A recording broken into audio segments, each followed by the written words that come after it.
Hey everyone, welcome to Singularity Computers Client Build 5 Part 6, and this system is called Nighthawk.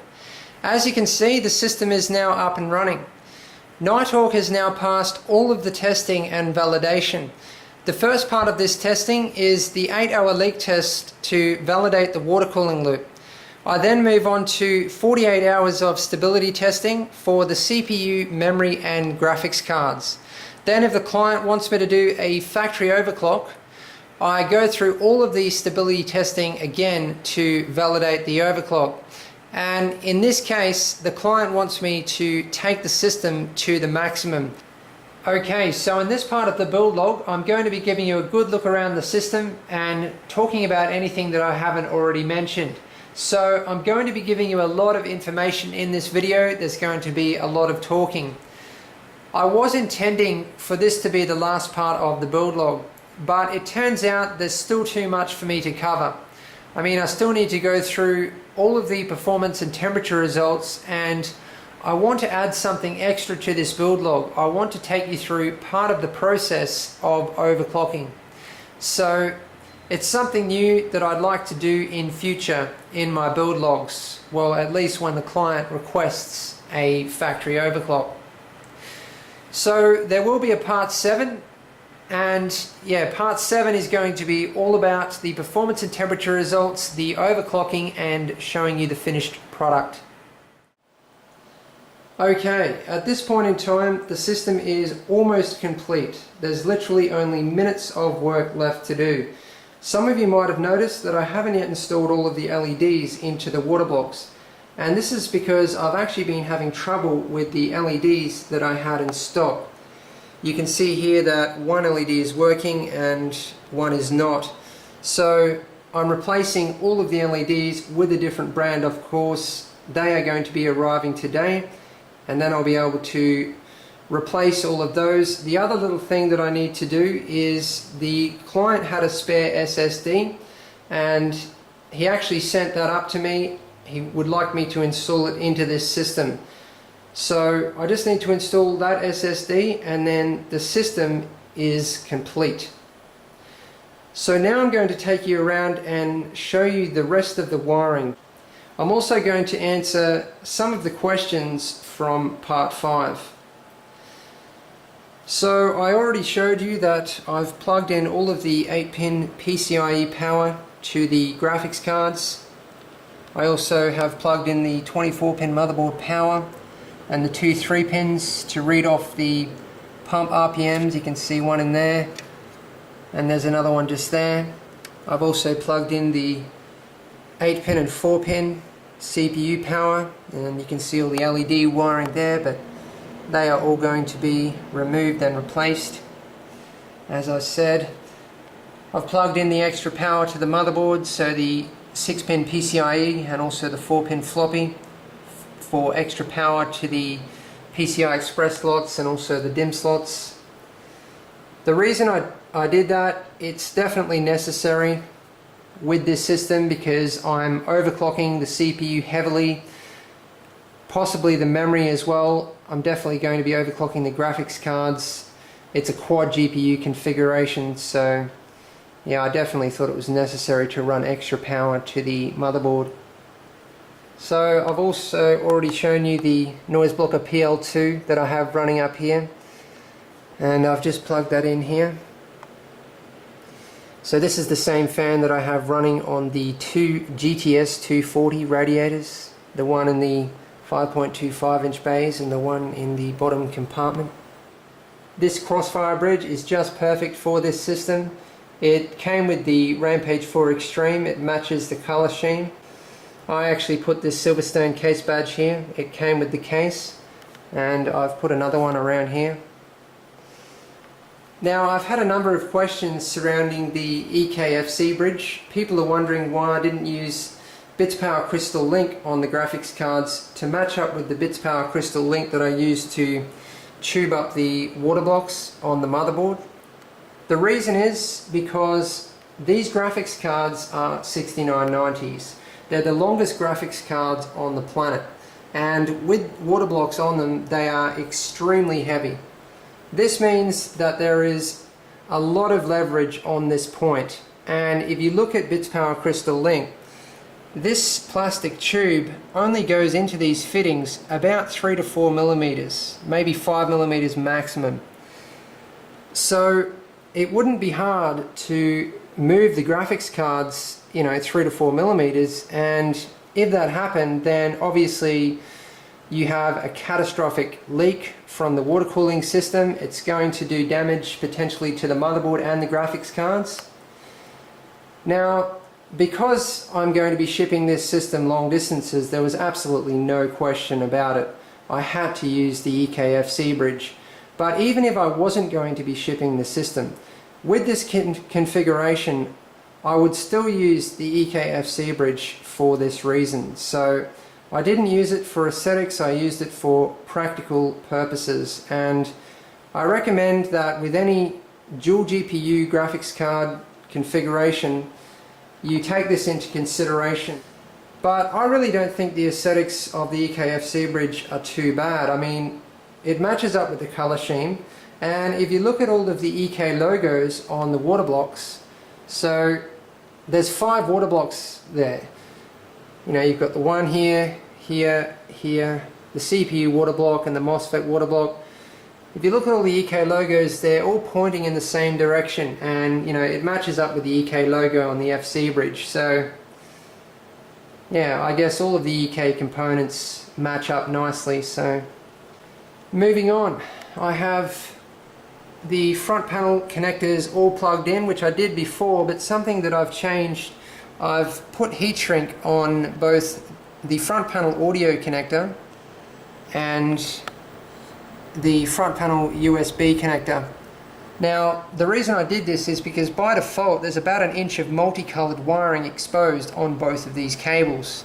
I know that much heat shrink, it doesn't look that elegant, but it looks a hell of a lot better than 1 inch of multicolored wiring. And if you look from back here, it all blends in nicely. The other thing I've done is reinforced the mounts for the reservoir. You can see I have an extra bolt here, here. I know it looks a bit funny having 2 that close together, but it was the only way to do it. I've also added extra bolts here and here for the mounts for the pumps. Now, it was strong enough before, but I've just done this for peace of mind because this system is being shipped long distances. Okay, so now for a look at the front of the build. So you can see the Lantron FC5 V2 fan controller and also the optical drive. Now, I only have the 4 fans on the 560mm radiator, 1 fan per channel connected to the fan controller. These are noise blocker PK3s. They run at 1700 RPM maximum. And as you can see, I have them turned down to approximately 1100 RPM. I have the RPMs across the top, voltages across the bottom. Okay, just quickly I'm going to talk about the fans and radiators that I've used in this build, because I've had a number of people asking questions about it. I've used all high FPI radiators in this build. The GTX 560 has a 20 FPI and the 2 GTS 240s have 30 FPIs. So this is really another water cooling misconception. People think that if you use high FPI radiators, it's going to be an extremely loud configuration. But this does not have to be the case. It's all about the fans that you choose. You can get silent fans that have a high CFM and static pressure that are powerful enough to give decent performance on high FPI radiators. These fans are almost all premium fans that you have to spend more money on, but when it comes down to it, it is worth it because the performance gain out of using higher FPI radiators is substantial. Low FPI radiators do have their place though. I will use them in a build with plenty of space for radiators just for that little bit of extra silence. Click on the link on the screen to check out my personal primary system, Singularity Beast 2. It's a perfect example of this. Okay, now I'm going to talk about the noise output of the build. In the past, I've used the microphone on my camera to give you an idea of the noise output. But this is a very inaccurate way of doing things, and coming up on my channel I'm actually in the process of organizing a far more accurate way to read noise output. So I'm just going to go around and give you the decibels of each of the fans. Now, first of all, the pumps. All of the air is out of the loop now, so the pumps are as quiet as they're going to get. And they are extremely silent. They're actually completely inaudible. Even if I put my head right down next to them, these fans here just completely drown out the pumps. Even background noise in my house drowns out the pumps. So yeah, just to give you an idea of how quiet they actually are, they're inaudible. So now the 180mm fans have fan controllers built into the case. Each has a high and a low switch. On low they put out 18 decibels, and on high they put out 34 decibels. Even on low, these fans put out an incredible amount of air, and they're pretty much unnecessary for a water-cooled build. But it is always nice to have a bit of extra airflow going over your components. Now, the noise blocker PL2s, I have 5 of them in this build. 1 up here exhausting air out of the top of the case, and 2 on each of the GTS 240 radiators. So these put out 20 decibels, and they are very quiet. Now, the noise blocker PK3s, I have 4 of them on the 560mm radiator. At 1700 RPM they put out 27 decibels. At 1200 RPM they put out 20 decibels. I've tested them at both settings, and the performance difference is within a few degrees. So certainly for 24/7 use it is perfect to run them at 1200 RPM, because then the system will be incredibly quiet. So that is where the fan controller comes in. I've put the highest performing fans on the highest performing radiator. So that's the reason that I configured the fans like this in the build, and used a fan controller to give the options of performance and silence. Okay, now for a look across the top of the build. So you can see that I've put a Republic of Gamers case badge up here. This actually came with the Rampage 4 Extreme. I think it looks great there. I think that's the best place for it. And now for a look at the back I/O panel. So just quickly, you can see how this case is configured. All of the cables plug into the top of the case here. They go out through this little hole, and then the case actually has a back I/O panel cover, and it looks great. It covers up all of the cable mess. I'll give you a look at it in the finishing shots when I show you the finished product. So you can see the noise blocker PL2.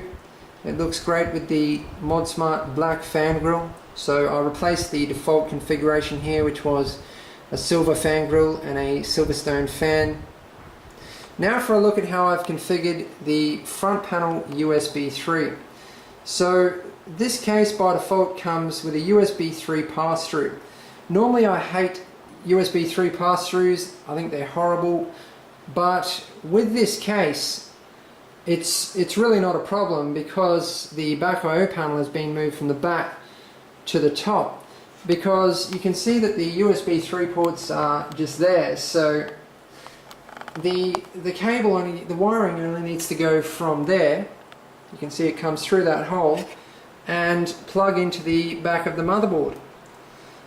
And I've actually decided to use the pass-through. I've decided to use this default configuration because plugging the front panel USB 3 into the motherboard, I mean, on the Rampage 4 Extreme there is 2 USB 3 headers. It just looked so messy, you know, it really took from the aesthetics of the build. Okay, now for a look around the back of the build. So I still need to install the third SSD. That's going to go here, and that's what this wiring here is for. That's going to be cleaned up. So this is the third SSD. It's an Intel 520 series 240 gigabyte SSD. I'll just give you a quick look around it. Now this is just going to be a standalone SSD. These two are in a RAID 0 configuration. So these are Kingston HyperX 240 gigabyte SSDs. I'm going to have performance results for all of these SSDs. So yeah, that will be performance results for a single SSD and also these two in RAID 0. I also need to replace the LEDs still, so that's what this Molex connector is doing here. This is all going to be cleaned up also. Okay, so I'll start at the front here with the wiring. You can see all these SATA data cables. Now, there is a lot of wiring coming down the inside here. I've actually shown you this before. You can see it from around the front of the build, only just, but yeah, you can see that bundle going down there. That's to power the pumps. You can also see that wiring through there. That's actually coming back from the 4 fans on the 560mm radiator and goes up to the fan controller. So there's a bundle of nearly 30 wires just there. There's an incredible amount of wiring. You can see I have excess wiring here. This is actually 4 of the pins from the 4-pin that's plugged into the motherboard for the CPU power. So even little things like that I had to hide out here, which is just crazy. Now all of this going up here, that goes down through the hole into the bottom compartment.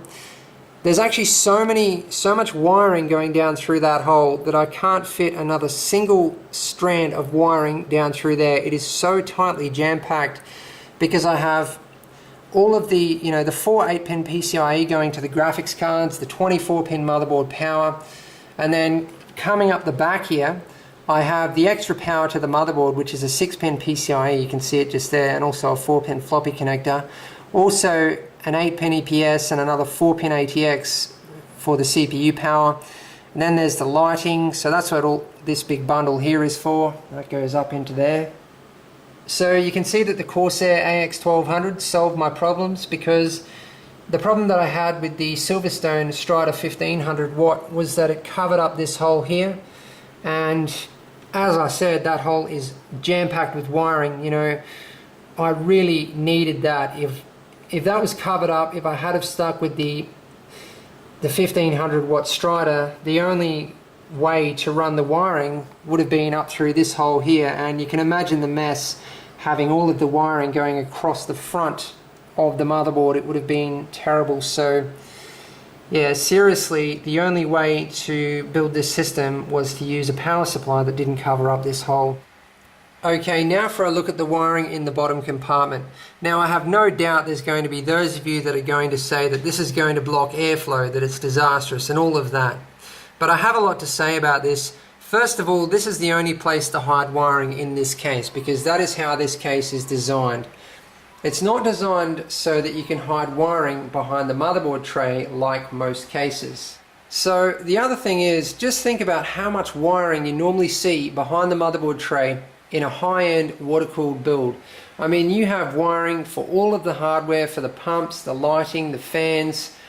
There's normally wiring spread from one side to the other. Just imagine grabbing all of that wiring, putting it into a big bundle, and then putting it all down here into the bottom compartment. When you think about things that way, there really isn't that much wiring down here. And that's because I have taken my time. I have spent a lot of time with the wiring, tied it all into tight bundles. Also, this is all of the wiring. I haven't hidden any behind this radiator at all. The wiring comes to there. There's a lot of gaps through the wiring, so it's not as if the air just, stops behind it and doesn't go anywhere. So for those of you that still think that this wiring is going to block airflow, yeah, you have this radiator drawing the air away from behind that wiring and out. You also have the power supply, because the power supply fan faces the 560mm radiator. It's drawing air, away from behind this wiring and then out the back of the case, because that's where the power supply fan exhausts. Now, something else that some people might be thinking is, why didn't I customize the power supply cables? Why didn't I cut them down to the perfect length so that there is no excess wiring? Now, just think about that. The power supply comes to here. The wiring needs to go up through this hole. The connectors, come to about here. There is no way that any wiring would bend straight from there and go up through that hole. What I would need to still do is loop the wiring around and then go up through the hole. And you can see that's what I've done with the 24-pin motherboard power and all of the wiring that goes up through there. I've gone around in a big loop, and then I've gone up. If I had have made custom wiring, it would have reduced the cables down here slightly. You know, maybe a couple of the bundles I could have like reduced a little bit. But there's actually like no bundled excess wiring down here anyway. There's a couple of small bundles. Most of it is loops that I had to do to get it up through that hole, as I said. Also, something that I had to change down here was the drainage system. So I've just changed the fittings on either side of the drainage system. I've put a 90-degree dual rotary down here instead of a single rotary, and I just have the tubing coming straight off the end there. And I had to do this to angle the drainage system to move it out the way of the wiring coming out of the back of the power supply. Because basically, if you remember before, I had it a lot closer to the outside of the case. Okay, it's now time for me to conclude this video. So a lot of talking in this part of the build log, and I know this might bore some of you, but this is what my channel is about. I am providing as much information as I can to help people with their builds. So in part 7 I'm going to be covering all of the performance and temperature results, the overclocking, and also showing you the finished product. That sums up this video. Thanks for watching. Please subscribe, like and favorite if you want to see more.